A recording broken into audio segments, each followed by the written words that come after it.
ನಮಸ್ಕಾರ. ಕಣ್ಣಿನ ದೃಷ್ಟಿ ಚೆನ್ನಾಗಿ ಆಗುತ್ತೆ ಅಂತ ಹೇಳಲಾಗ್ತಿರೋ ಒಂದು ಹಳೇ ಕಾಲದ ರೆಸಿಪಿ ಬಗ್ಗೆ ಇವತ್ತು ಮಾತಾಡೋಣ. ಅಷ್ಟಕ್ಕೂ ಇದು ನಿಜವಾಗ್ಲೂ ಕೆಲ್ಸ ಮಾಡುತ್ತಾ? ಇದರಲ್ಲಿ ಏನೇನು ಪದಾರ್ಥಗಳಿವೆ? ಬನ್ನಿ, ಇದೆಲ್ಲದಕ್ಕೂ ಉತ್ತರ ಏನು ಅಂತ ನೋಡೋಣ. ಸರಿ, ಹಾಗಾದ್ರೆ ಈ ರೆಸಿಪಿನ ಹಂತ ಹಂತವಾಗಿ ಅರ್ಥ ಮಾಡ್ಕೊಳ್ಳೋಣ. ಮೊದ್ಲು ಇದರ ಹಿಂದಿರೋ ಅಸಲ್ ಪ್ರತಿಪಾದನೆ ಏನು, ಆಮೇಲೆ ಇದ್ರಲ್ಲಿ ಬಳಸೋ ಪದಾರ್ಥಗಳ್ಯಾವು, ಅದಕ್ಕೇನು ಕಾರಣ ಅನ್ನೋದನ್ನ ನೋಡೋಣ. ಕೊನೆಗೆ ಇದನ್ನ ಮಾಡೋದ್ ಹೇಗೆ, ಬಳಸೋದ್ ಹೇಗೆ ಅಂತ ತಿಳ್ಕೊಂಡು ಒಟ್ಟಾರೆ ಸಾರಾಂಶ ಏನೋ ಅಂತ ನೋಡೋಣ.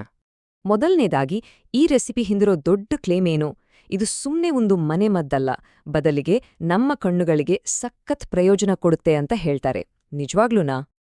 ಇದು ನಮ್ಮನ್ನ ಒಂದು ಇಂಟ್ರೆಸ್ಟಿಂಗ್ ಪ್ರಶ್ನೆಗೆ ತಂದು ನಿಲ್ಲಿಸುತ್ತೆ. ಕೇವಲ ಕೆಲವು ಪದಾರ್ಥಗಳಿಂದ ಮಾಡಿದ ಒಂದು ಮನೆಮದ್ದು ನಮ್ಮ ಕಣ್ಣಿನ ದೃಷ್ಟಿ ಮತ್ತೆ ನಿದ್ದೆ ಮೇಲೆ ನಿಜವಾಗ್ಲೂ ಪ್ರಭಾವ ಬೀರ್ಬಲ್ಲುದಾ? ಕೇಳೋಕೆ ತುಂಬಾನೇ ಕುತೂಹಲ ಅಲ್ವಾ? ಸರಿ, ಈಗ ಆ ಅದ್ಭುತ ಮಿಶ್ರಣವನ್ನ ಮಾಡೋಕೆ ಬೇಕಾಗಿರೋ ಸೀಕ್ರೆಟ್ ಪದಾರ್ಥಗಳು ಯಾವುವು ಅಂತ ನೋಡೋಣ ಬನ್ನಿ. ಇದು ನಾವ್ ಅನ್ಕೊಂಡಿರೋದಕ್ಕಿಂತ ಸಿಂಪಲ್ ಆಗಿರ್ಬೋದು. ಇಲ್ಲಿದೆ ನೋಡಿ ಆ 3 ಮ್ಯಾಜಿಕಲ್ ಪದಾರ್ಥಗಳು: ಸೋಂಪುಕಾಳು, ಕರಿಮೆಣಸು ಮತ್ತೆ ವಾಲ್ನಟ್ಸ್. ಹೌದು, ನೀವು ಕೇಳಿದ್ದು ಸರಿ, ಕೇವಲ ಈ 3. ಬಹುಶಃ ಇದರ ಸಿಂಪ್ಲಿಸಿಟಿನೇ ಈ ರೆಸಿಪಿಯ ಸ್ಪೆಷಾಲಿಟಿ. ಓಕೆ, ಈಗ ನಿಜವಾದ ಇಂಟ್ರೆಸ್ಟಿಂಗ್ ಭಾಗಕ್ಕೆ ಬರೋಣ. ಯಾಕೆ ಇದೇ ಪದಾರ್ಥಗಳನ್ನ ಆಯ್ಕೆ ಮಾಡ್ಲಾಗಿದೆ? ಅವುಗಳಲ್ಲಿ ಅಂಥದ್ದೇನಿದೆ? ಬನ್ನಿ ಅದರ ಬಗ್ಗೆ ಸ್ವಲ್ಪ ಡೀಪಾಗಿ ನೋಡೋಣ. ನೋಡಿ, ಈ ಸ್ಲೈಡ್ ಎಷ್ಟು ಚೆನ್ನಾಗಿ ವಿವರಿಸುತ್ತೆ. ಒಂದ್ ಕಡೆ ಸೋಂಪುಕಾಳು, ಇನ್ನೊಂದ್ ಕಡೆ ವಾಲ್ನಟ್.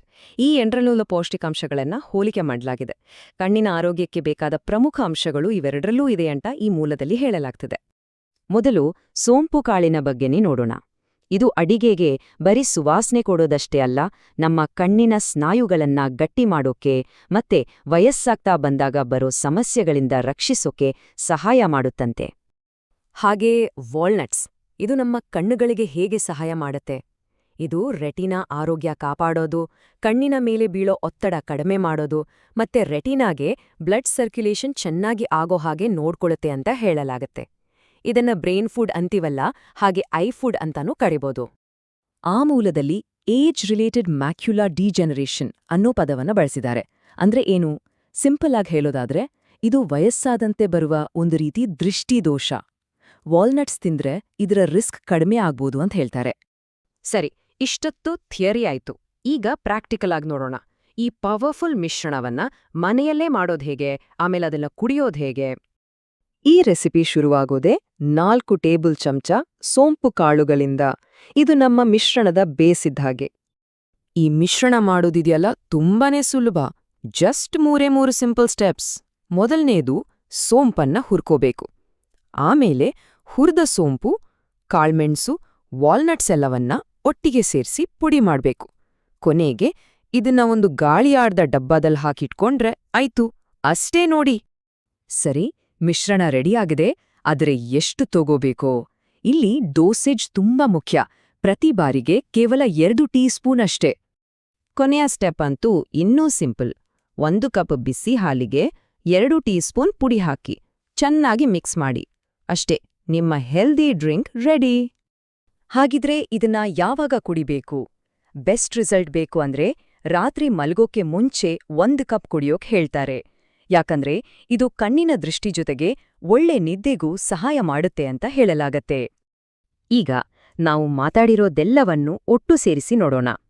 ಈ ಸಾಂಪ್ರದಾಯಿಕ ರೆಸಿಪಿಯ ಫೈನಲ್ ಮೆಸೇಜ್ ಏನು? ಮೂಲದ ಪ್ರಕಾರ ಈ ರೆಸಿಪಿಯ ಸಂಪೂರ್ಣ ಉದ್ದೇಶವನ್ನ ಒಂದೇ ಲೈನ್ನಲ್ಲಿ ಹೇಳೋದಾದ್ರೆ ಅದು ಹೀಗಿದೆ: ಇದು ಕಣ್ಣಿನ ದೃಷ್ಟಿ ಮತ್ತು ನಿದ್ರೆಯನ್ನು ಉತ್ತೇಜಿಸುತ್ತದೆ.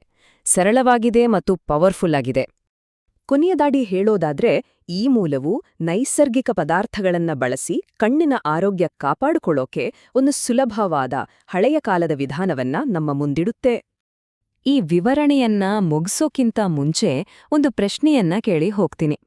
ಇವತ್ತಿನ ಮಾಡರ್ನ್ ಜಗತ್ತಿನಲ್ಲಿ ಸೈನ್ಸ್ ಇಷ್ಟೆಲ್ಲ ಮುಂದುವರೆದಿರುವಾಗ ಈ ಥರದ ಸಾಂಪ್ರದಾಯಿಕ ಪರಿಹಾರಗಳಿಗೆ ನಿಜವಾಗ್ಲೂ ಜಾಗ ಇದೆಯಾ? ಈ ಬಗ್ಗೆ ನಿಮ್ಮ ಅನಿಸಿಕೆ ಏನು? ಲೈಕ್ ಮಾಡಿ, ಸಬ್ಸ್ಕ್ರೈಬ್ ಮಾಡಿ ಮತ್ತು ಶೇರ್ ಮಾಡಿ.